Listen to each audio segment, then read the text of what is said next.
भारत और रूस के बीच अब तेल सप्लाई और न्यूक्लियर ऊर्जा शिपिंग लेन और साथ ही साथ क्रिटिकल मिनरल्स पर आज कई बड़े समझौते हुए और पुतिन ने साफ कहा है कि भारत को तेल की आपूर्ति बिना किसी रुकावट के जारी रहेगी। ये काफी खुशखबरी है। नमस्कार, आप देख रहे हैं स्वराज पोस्ट और मैं हूं प्रिया राज आप सभी के साथ।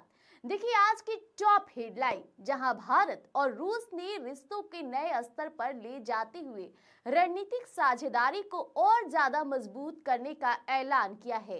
किसी बड़े रक्षा समझौते या लड़ाकू विमान डील की घोषणा नहीं हुई है, बल्कि रूस ने भरोसा दिया कि तेल सप्लाई लगातार जारी रहेगा, कोई रोक नहीं रहेगी। वहीं शिप बिल्डिंग और नए शिपिंग रूट्स पर निवेश, साथ ही साथ भारतीय नाविकों को पोलर समुद्री इलाकों में ट्रेनिंग और सिविल न्यूक्लियर ऊर्जा पर सहयोग, साथ ही साथ क्रिटिकल मिनरल्स तो वहीं महत्वपूर्ण खनिजों पर एमओयू साइन। साथ ही साथ प्रधानमंत्री नरेंद्र मोदी ने भी कहा कि भारत रूस की जो दोस्ती है ये ध्रुव तारे की तरह हमेशा स्थिर और अटूट रही है।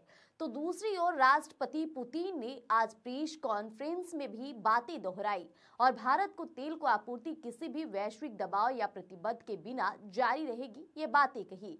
अब इन समझौते का सीधा असर भारत की ऊर्जा सुरक्षा, समुद्री व्यापार और न्यूक्लियर सेक्टर पर पड़ेगा और आने वाले समय में रूस के साथ भारत की आर्थिक साझेदारी और ज्यादा मजबूत होने वाली है।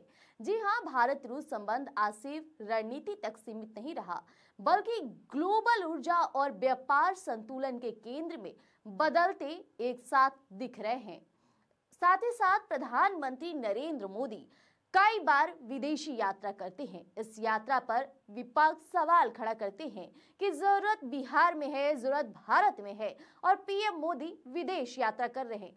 तो आज तमाम सवालों पर लगाम लगाते नजर आ गए प्रधानमंत्री नरेंद्र मोदी, जहां उन्होंने पुतिन से मुलाकात की और ये मुलाकात किस तरह से खास बन गई, जहां भारत को आर्थिक सहायता के साथ बड़े बड़े खनिजों में भी फायदा होने जा रहा है। यानी कि भारत का बदलता रूप अब विपक्ष भी देखेगा, साथ ही साथ पूरा भारत उसका साक्षी बना है। और देखा भी गया है कि जैसे जैसे समय बदलते नजर आ रहे हैं, वैसे वैसे भारत के संबंध अन्य देशों के साथ भी काफी मजबूत हो रहा है।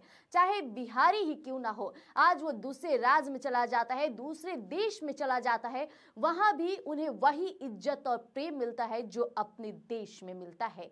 यानी कि भारत के संबंध को कोई मजबूत करने वाला व्यक्ति आया है तो वो है प्रधानमंत्री नरेंद्र मोदी। ऐसे में ये खबर आप सभी के लिए कहा जाए तो खुशखबरी है, क्योंकि अब भारत रूस के साथ अपने संबंधों को मजबूत कर रहा है, जिसका फायदा अब पूरे देशवासी को मिलने वाला है। तब तक के लिए हमारे साथ बने रहिएगा। स्वराज पोस्ट पर यूं ही अपडेट आपके समक्ष दिखाएंगे। धन्यवाद।